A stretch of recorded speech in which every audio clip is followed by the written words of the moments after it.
So, full tour. Let's do a little history of Heretic. 2011, we started at EJ Fair in Pittsburgh. Charlie right there is the only original tank that's from Pittsburgh. We brought Charlie and his 3 siblings here, and since then they've been upgraded. So we just have Charlie left, but essentially we had a brew system about this size, 30 barrels. After EJ Fair, I remember you guys were in that little building, right? Yeah, so basically this building is split into 3 warehouses. There was a wall that went across there, so it was literally just this warehouse. We built this interior building for a small tap room, lockers, lab, break room, and then we tore up the floors, put in the trench drains, got a new brew system from AAA. I think, so it was Charlie and his 3 siblings, the tanks that got brought over from EJ Fair. Is that a 30? That's a 30. And then I think there were 4 120 barrels that were installed in the very beginning. Whoa. Plus these, you can see the silver cold box. We'll walk over there. Right. But that was 2013. I started at the end of 2013, and since then it's been a pretty serious progression of sorts. Yeah. So I think 2016, we got the warehouse next door, blew the wall open, started canning at that time, got a lot of cans and pallet racking and stuff like that. We figured we'd have enough room for a while, and then we ran out of space again in the cold box. So there was ran out of space in that? Yeah, we'll walk over there, you'll see it. Wow. But essentially we ran out of space. We figured we'd have a couple years and we didn't. So the CrossFit gym moved out and we got all 3 warehouses probably around 2016, 2017. Wow. And that gave us the ability to expand the tap room, put in kitchen, offices, and bathrooms. We could go outside as well with the customers. And then we expanded the cold box. Right. And so upgraded our canning line since then, got a lot more tanks. I think I was looking at my my brew schedule from 2017, and it was so simple. Yeah. Now we've got 31 tanks and a pilot system and a distillery and things like that. Right. So, wow, I didn't know you had 31. Yeah. Into the snake pit we go, dude. Yes. Be mindful. There's hoses everywhere.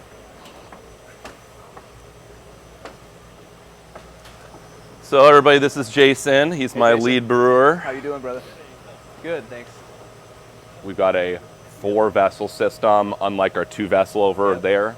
Mash tun, lauter tun, boil kettle, whirlpool. Yeah, awesome. The benefit of having multiple vessels as opposed to 2 vessels is we can brew over and over and over again. So we'll brew into the mash tun, we'll move it over, we'll mash in another batch, and you kind of play leapfrog throughout the day. Yeah. How many turns do you guys do a day? Usually 3 to 4. Wow. So Jason will come in at 5 or 6 a.m., leave here at 2:30, 1:30 to 2:30, and then Dan, who will be here later, he'll show up later and he'll stay potentially until 10:30 at night. Right. Wow. So it only takes 2 people though, you know. And it's a 30, you said? Or 37? Isn't it like a weird size? We can yield about 38 barrels depending on what style of beer it is. Okay. And so basically we would have to brew 4 beers in order to fill one of these large tanks. Wow. So, yeah. The fact that you have 30, how many of the 120s do you guys have? That's a great question. So I think we have 3 30s, 3 60s, 4 5 barrels. So that's 6, 10, so 21. A lot. 120 barrel tanks. We'll count.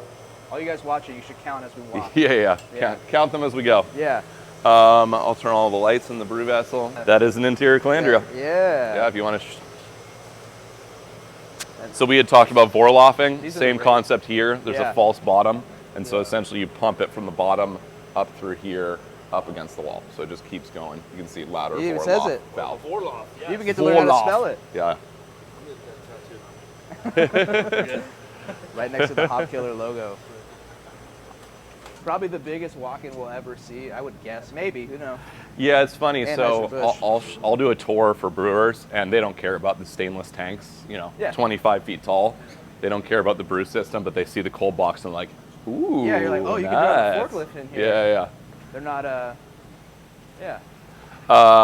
behind our giant tote of caustic, we got our centrifuge. So that's that new glory. Sorry, there's not a good angle for you, but it's a Alpha Laval Brew 80. Concept is spins really fast, 8,500 rotations a minute. Send beer in, it spins.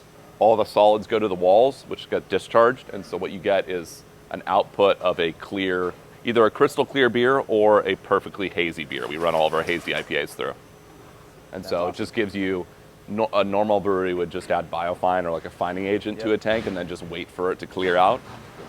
We can know for sure that if I centrifuge something today, we can can it and it will not settle in the cans or in the kegs. It'll be a perfectly stable product. Yeah, So, those are big. while it's not the like sexiest piece of equipment, it is probably the boiler and the centrifuge are the backbone of our brewery, and the glycol system on the roof. Right. So if any of those three go down, we are in a terrible position. Yeah, that fuge is getting worked. It's a lot of beer. Yes. Oh, perfect. Perfect timing, guys. You can see, as a production facility, in order to make money off of our beer, we have to buy everything in bulk, including our cans.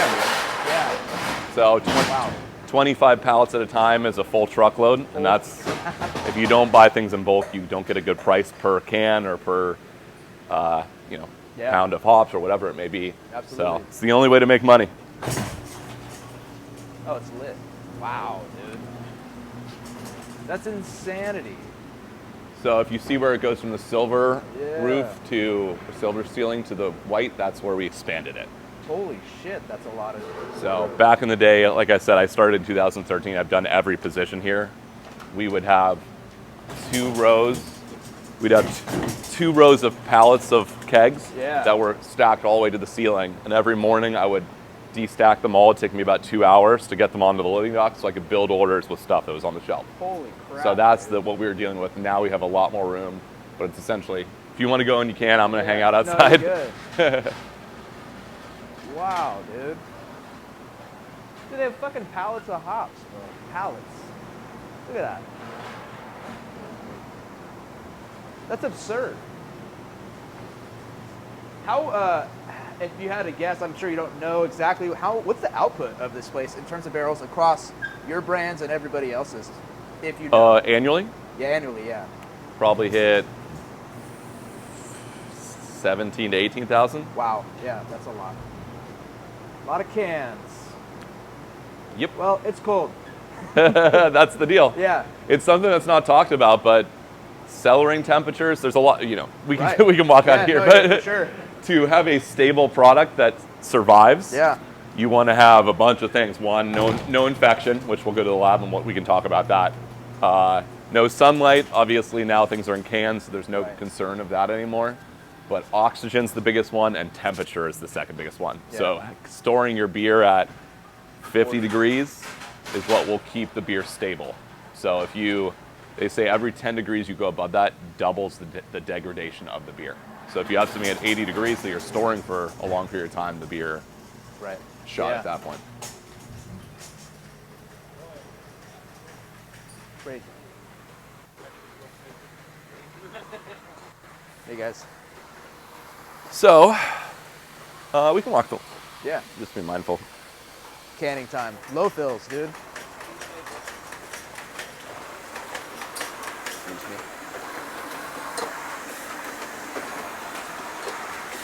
Dude, rad. So we have a pneumatic scale Angelus canning line, 12 fill heads. Whoa. So you'll start at the beginning. It's kind of loud over here, but you'll start at the beginning with the depalletizes the cans. They'll get put onto the conveyor belt where they get flipped upside down and rinsed out with filtered water. They get a date put on the bottom. Then they get brought into the filler where they get purged with CO2, filled with beer. A lid is seamed onto it. They get rinsed off and dried. If a label is needed, label will be put on, at which point we either do a 4-pack or a 6-pack, or in this case, we've got mother cartons where we're hand putting them on. Right. So, like he was saying, we contract brew, so it's not just our beer, but we do things like Hop Tonic is a hop tea that we do for basically a Berkeley located company. Yeah. It's delicious. Jasmine. Huh. Wow. We can continue. 12-head filler, dude. That's crazy. So you can see. Biggest canner I've ever seen, for sure. Damn. So it goes at about 80 to 100 cans a minute. Yeah, we got Wow, bro. How many cans have been on this unit? That's a Does it great have a question. count available? Ellis, does it have a count? Do you know? Does it have a count of how many cans it's gone through historically? Oh, maybe somewhere. Let's find out. I love that. It just goes. Lifetime can count. About 14 million. That's crazy. This is a small amount. Yeah, just a little. Ooh. I think they legally have to have that. Oh, the separation? Yes. The government is very specific about, they don't want people to be mixing and matching as far as beer versus spirits. So it has to be a completely separate entity. Yeah. So yeah, like I mentioned before, we got a 5-barrel still. Everything that is in a barrel currently has been brewed and distilled on that still. Right. And then it's been sitting for, I think you can see it's Yeah, I guess 2019. I think there's a couple 2018s as well. What are some of your favorite cocktails that you guys do? That would be an Eliza question. You mean canned cocktails? That you like, yeah. Well, If you like cocktails. So we have 10 core brands that are canned cocktails: Lemon Drop, Blue Hawaiian, Staycation, Sip, Raspberry Lemon Drop, Heretic Mule. Yeah, wow. Margarita, Spicy Margarita, and there's a couple more. I should know them Right. off the top of my head, but my favorite is probably Blue Hawaiian. It's got pineapple, blue curacao, and coconut. I just like it because it's super tropical. Yeah. And I just makes me feel nostalgic for going out into the ocean. Yeah. Yeah. On vacation. So that's mine. I tend to go more for whiskeys and stuff like that. We just released our whiskey line. So if you want to come over here. Yeah. Holy crap. So we haven't released these yet, but these are all whiskeys that we distilled from actual Heretic beer. So there's one that's Shallow Grave, there's one that's Make America Juice Again, one that's Evil Twin. Wow. Those will probably be releasing in the tap room in a couple weeks, I would say. So we brewed these 3. Let me grab one of each. Excuse me.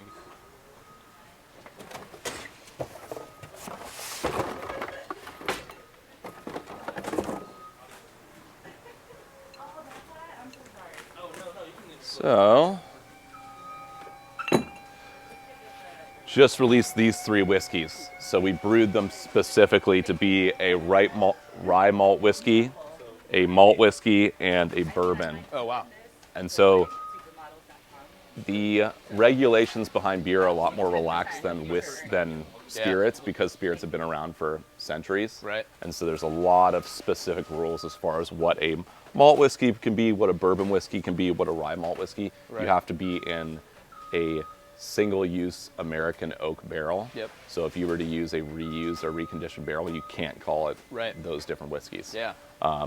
So these are the first of that specific type, because getting barrels is very expensive. Yeah. And At least you guys get to reuse them for beer, which is pretty nifty. Yes. So that's what I'm figuring out right now is what do I go back into those barrels with? Right.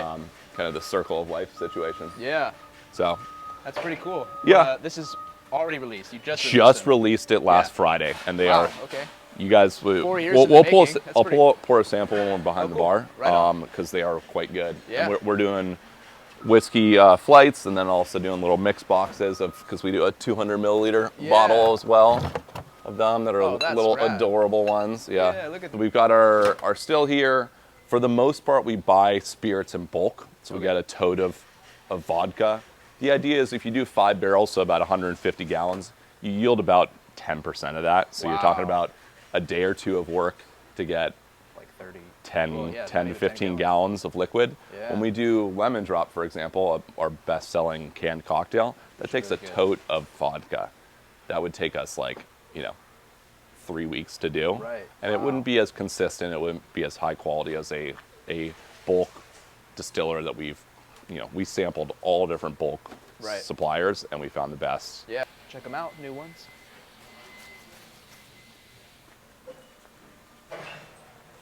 You're doing a great job, David. Thanks. You're doing great, sweetie. David is he likes to call himself cellaring supervisor because he doesn't want to be called a manager, but he is the cellaring manager. He runs the show. He's one of the most important employees Yeah. that I have. So he used to be my packaging manager. So he's the reason why our Right, canning the line line. is running as well as it does, and he was ready to move on to something else. Yeah, cellaring's important. So we're gonna, of course, this is probably gonna be locked. Okay, let me knows go his get the brewery. key. I'll be right back. Yeah. Just hang out. Yep. I'm gonna go check the Vorloff while I'm at it. Voila. So when I first started here, Jamil, the original owner, he told me anybody can make good beer. Great beer is all of those variables, which is a hard task to do. So Emily, my quality control lab manager, she checks the yeast to make sure that it's healthy and tells us exactly how much to pitch. So we're pitching the right amount. She makes sure none of our beers are infected. She makes sure the beers are at the right bitterness, the right color. Yeah. Do you guys send your beer off for testing ever? We don't need to. So in the far corner, it's Oh, not a very exciting machine, but it's a PCR machine by Invisible Yeah. Sentinel, Yeah. just like you would use for testing for COVID. It tests to make sure there's no infections for like wild bacteria or wild yeast. And because I hear of breweries that send beer out and they find out that it's infected and they have to recall tens of thousands of cases, and it hurts your reputation. With your guys' logistics, like, I mean, It would be you can't do that. it would be a nightmare. Yeah. I mean, you could, but it would Yeah. not be great. No. So the machine is expensive, but it prevents some very expensive potentials from happening. Big time. So Yeah. That's awesome. Yeah, that's really cool. yeah, so we got stuff as simple as a microscope to the PCR to our sterile hood where she does all of her infection testing and things like that. That's really cool. Yeah. First real lab, outside of a microscope. Honestly, this is the most important piece of equipment we have here Right. is pitching the right amount of yeast and making sure your yeast is healthy. Yeah. If you don't have a lab, find a corner of your brewery and buy a cheap microscope and test to make sure how viable your yeast is. Yeah, some stability testing, if nothing else, if you can't plate. Yeah, like you said, you can send it out Yeah, to send make it sure out. it's not infected. Pretty neat.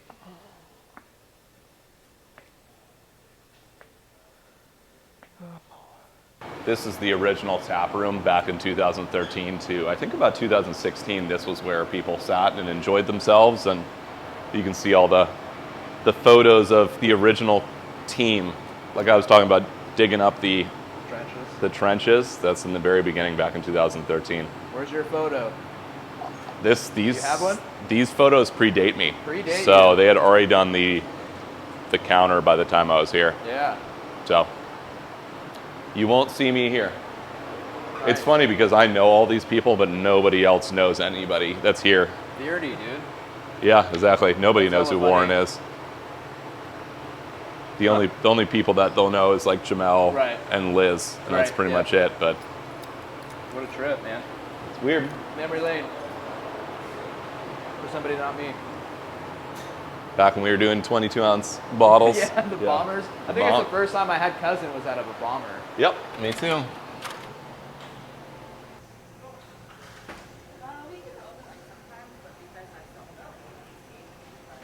Yeah, any to-go needs. This is the spot. Okay, well, I believe we're ready to louder. Cool. At this point. We got 30 minutes on us.